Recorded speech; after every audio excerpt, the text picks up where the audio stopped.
We have ratios for pound cake, sponge cake, angel food cake, cookie dough, pot of choux. That's a great dough, pot of choux dough. I don't really think of myself as a food writer. I guess I am now with this book, but until then, I guess I am a food writer. I went to the Culinary Institute of America to write a book about what chefs need to know in order to be chefs. There I met a guy named Uwe Hessnar, and he was one of the instructors, and he gave me a sheet of ratios that he created out of his own books in order to show people, to tell his students that they didn't need recipes if they knew fundamental techniques and fundamental ratios. I thought more people ought to know about this, and I set about creating a list of fundamental ratios that worked. Ratio teaches you about these fundamental techniques and how their varying proportions relative to one another change the product.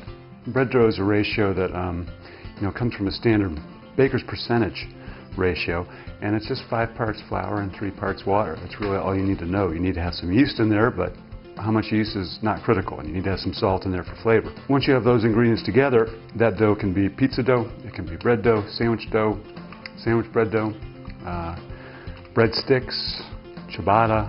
When you understand a ratio, it allows you to be flexible. It allows you to be versatile in the kitchen. It allows you to improvise.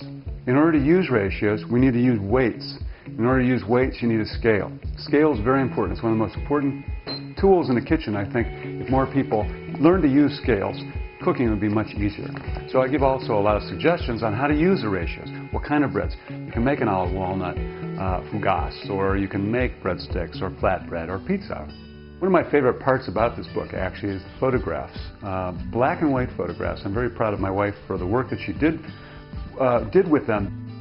I can't remember a time when I wasn't interested in food in some way or another, but it wasn't until I was about 9 years old that I began to love to cook. And I saw Julia Child make bacon apple pie on PBS. And that was a great thing about Julia. She made everybody feel like they could do it too, and so I did. It was terrible, but I love the process of doing it. I've been cooking ever since. James, I made some pizza. Yay, pizza! Will you have a piece? How's it, James?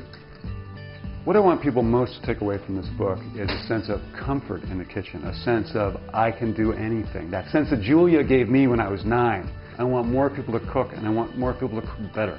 And you can cook better if you follow the fundamentals.